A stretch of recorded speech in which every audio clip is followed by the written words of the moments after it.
Bonjour et bienvenue à la chaîne du grand marabout Thierno Amadou Gueye, voyant et guérisseur à distance.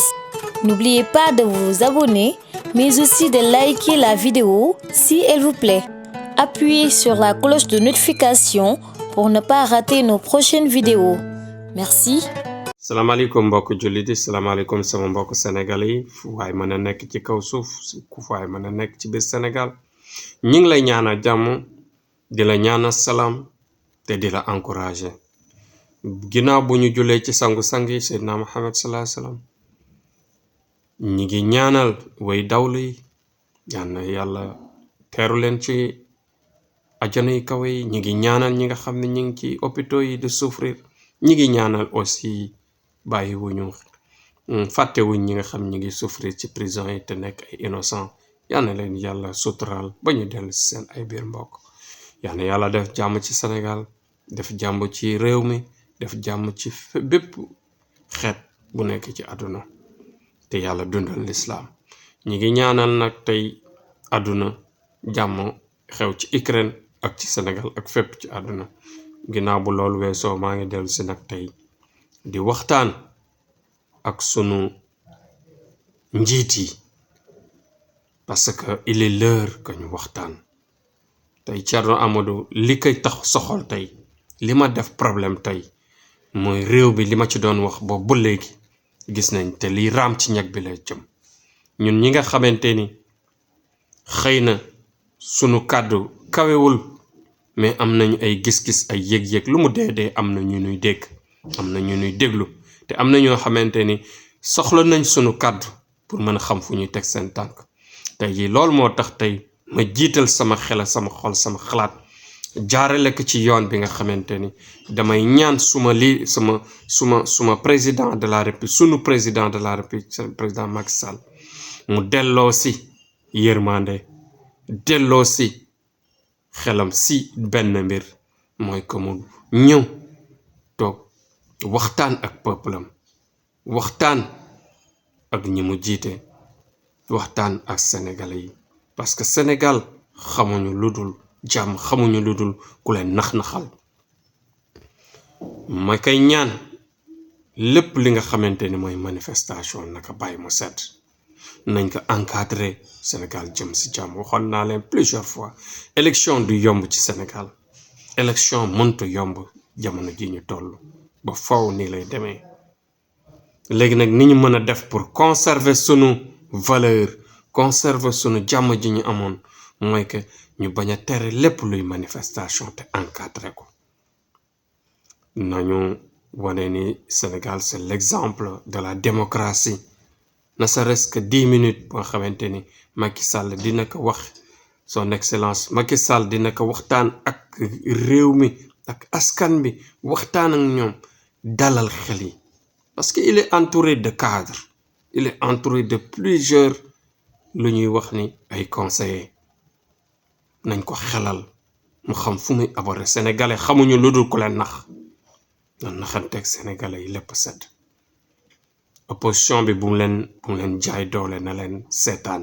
te sénégalais rumbalement la xam yooxu xataraayu bu paree mu set ñu sunu dëkk xamuñu xeex xamuñu xuloo reyante bi amul sens day jeex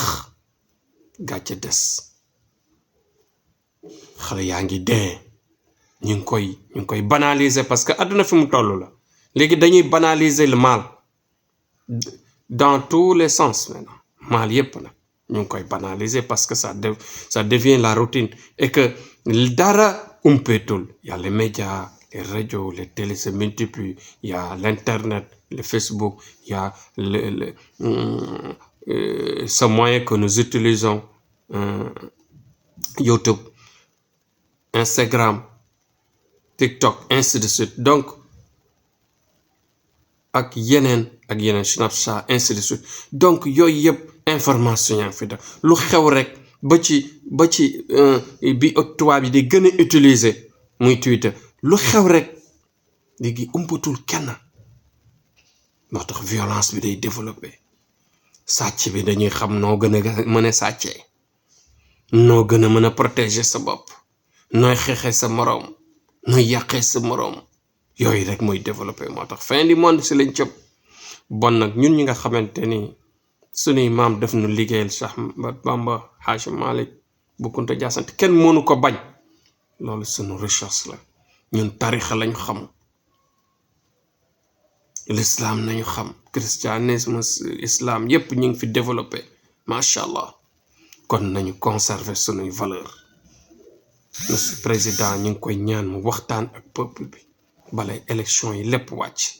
opposition bi lépp ñu tekka ci yoon carte yaa ngi ñëw que le meilleur gagne mais lépp ñu tekka ci yoon parce que après élection yi Sénégal day continuer dem mais xale yi nga xamante ni seen bakkan a ngi rot nañu xoolaat suñu bopp ku mu doon sa doom du la neex ku mu doon sa jarbaat du la neex ku mu doon sa rakk du la neex nañu xoolaat ndoxalin bi dañu dal bu ñu xool si yeneen peuple ni ñu def mais ñun mën nañu suñu xel may nañu ko sénégalais le type sénégalais c'est le type le plus intelligent au monde te loolu c'est pas du n'importe quoi Cheikh Anta waxoon nañu lu ni dem lu ni mel te ñun suñuy gëstu wan nañu ko la preuve bi l'islam ñëwee suñu Sénégal kenn rawuñu ci l'islam te l'islam c'est la science la plus haute au monde qui ne sera inférieure à aucune autre science donc nag nañu gën a góorgóorlu te xam suñu bopp xam suñu valeur suñu président nañ koy ñaan mu dalal askan bi opposition bi dal ñu góorgóorlu jàppale xale yi ngi ci rot seen bakkan yi di rot te ñu xam ne élection du yomb les années à venir du yomb Sénégal ñoo ko moom buñ ko yàq te nañu conserver suñuy valeur loolu tey jii moom a indi woon tey ci waxtaan bi Thierno Amadou mi ngi fi mu nekkoon démb ak barki démb di góorgóorlu ci yoon bi pour di yokk xam-xamam à chaque fois di yokk jaamam pour que di mën seetal nit yi di gindi nit yi di leen wan fu ñuy teg seen tànk di wax nit ñi fu ñu mën teg seen tànk di leen génnee sarax leen teg ci yoon ci wàllu sëy yu yàqu yi sëy yaa ngi yàqu ndax caaxaan bu bëri bi sëy baa ngi yàqu ndax yàqante bi feebar yaa ngi gën di yokk surtout impuissance yi ak xale yi dem ci kër yi di dem di sëy amuñu doom ba ci góor ñi yooyu yëpp mu nekk ay jafe-jafe yoo xamante ni mën nañ ci dimbale askan bi moo tax tey dama ko fi ni ñu ko daan wax waxu politique ak tension bi ak xale yi rot ci bal yi te ñu moytu lii ma doon wax jamono yi passé nañu moytu caravane yi ci campagne yi yal na yàlla defal jàmm Sénégal jàmm fi xëj yal na yàlla def jàmm ci Sénégal vive suñu pays vive le Sénégal vive la paix dans le monde jërëjëf